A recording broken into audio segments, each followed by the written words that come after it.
லூக்கா எழுதிய நற்செய்தியிலிருந்து வாசகம். அதிகாரம் 15, திருவசனங்கள் 1 தொடக்கம் 3, 11 தொடக்கம் 32 வரை. வரி தண்டுவோர் பாவிகள் யாவரும் இயேசு சொல்வதை கேட்க அவரிடம் நெருங்கி வந்தனர்.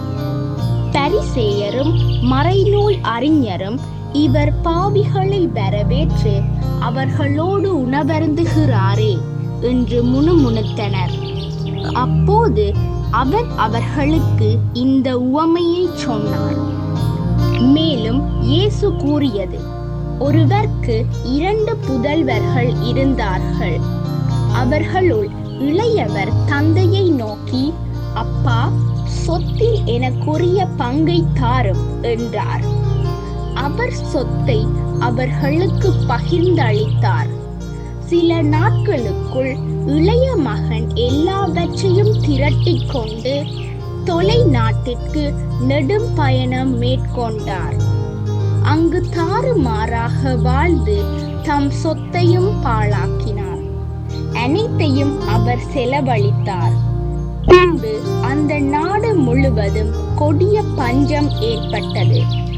அப்பொழுது அவர் வறுமையில் வாடினார். எனவே அந்நாட்டு குடிமக்களுள் ஒருவரிடம் அண்டி பிழைக்கச் சென்றார். அவர் அவரை பன்றி மேய்க்க தம் வயல்களுக்கு அனுப்பினார்.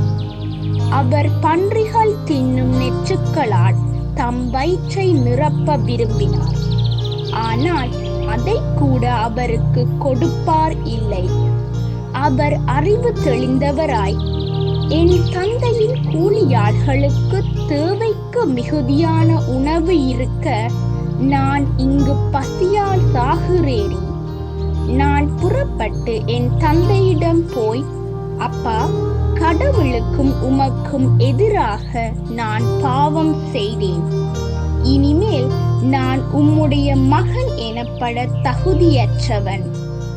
உம்முடைய கூலியாள்களுள் ஒருவனாக என்னை வைத்துக் கொள்ளும் என்பேன் என்று சொல்லிக் கொண்டார். உடனே அவர் புறப்பட்டு தம் தந்தையிடம் வந்தார். தொலையில் வந்து கொண்டிருந்த போதே அவர் தந்தை அவரை கண்டு பரிவு கொண்டு ஓடிப்போய் அவரை கட்டித் தழுவி முத்தமிட்டார். மகனோ அவரிடம், அப்பா, கடவுளுக்கும் உமக்கும் எதிராக நான் பாவம் செய்தேன். இனிமேல் நான் உம்முடைய மகன் எனப்பட தகுதியற்றவன் என்றார். தந்தை தம் பணியாளரை நோக்கி, முதல் தரமான ஆடையை கொண்டு வந்து இவனுக்கு உடுத்துங்கள். இவனுடைய கையுக்கு மோதிரமும் காலுக்கு மிதியடியும் அணிவியுங்கள். கொழுத்த கன்றை கொண்டு வந்து அடியுங்கள். நாம் மகிழ்ந்து விருந்து கொண்டாடுவோம். ஏனெனில் என் மகன் இவன் இறந்து போயிருந்தான், மீண்டும் உயிர் பெற்று வந்துள்ளான். காணாமற் போயிருந்தான், மீண்டும் கிடைத்துள்ளான் என்றார். அவர்கள் மகிழ்ந்து விருந்து கொண்டாடத் தொடங்கினார்கள். அப்போது மூத்த மகன் வயலில் இருந்தார். அவர் திரும்பி வீட்டை நெருங்கி வந்து கொண்டிருந்த போது ஆடல் பாடல்களை கேட்டு ஊழியர்களுள் ஒருவரை வரவழைத்து, இதெல்லாம் என்ன என்று வினவினார். அதற்கு ஊழியர் அவரிடம், உம் தம்பி வந்திருக்கிறார்.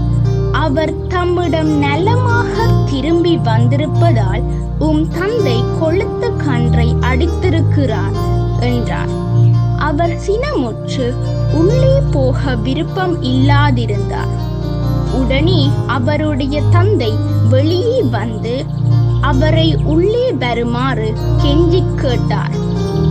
அதற்கு அவர் தந்தையிடம், பாரும், இத்தனை ஆண்டுகளாக நான் அடிமை போன்று உமக்கு வேலை செய்து வருகிறேன். உம் கட்டளைகளை ஒருபோதும் மீறியதில்லை. ஆயினும் என் நண்பர்களோடு நான் மகிழ்ந்து கொண்டாட ஓர் ஆட்டுக்குட்டியை கூட என்றுமே நீர் தந்ததில்லை. ஆனால் விலை மகளிரோடு சேர்ந்து உம் சொத்துக்களை எல்லாம் அழித்து விட்ட இந்த உம்மகன் திரும்பி வந்தவுடனே இவனுக்காக கொழுத்த கன்றை அடித்திருக்கிறீரே என்றார். அதற்கு தந்தை, மகனே, நீ எப்போதும் என்னுடனே இருக்கிறாய், என்னுடையதெல்லாம் உன்னுடையதே. இப்போது நாம் மகிழ்ந்து கொண்டாடி இன்புற வேண்டும், ஏனெனில் உன் தம்பி இவன் இறந்து போயிருந்தான், மீண்டும் உயிர் பெற்றுள்ளான், காணாமற் போயிருந்தான், மீண்டும் கிடைத்துள்ளான் என்றார். இது ஆண்டவரின் அருள்வாக்கு. கிறிஸ்துவே உமக்கு புகழ்.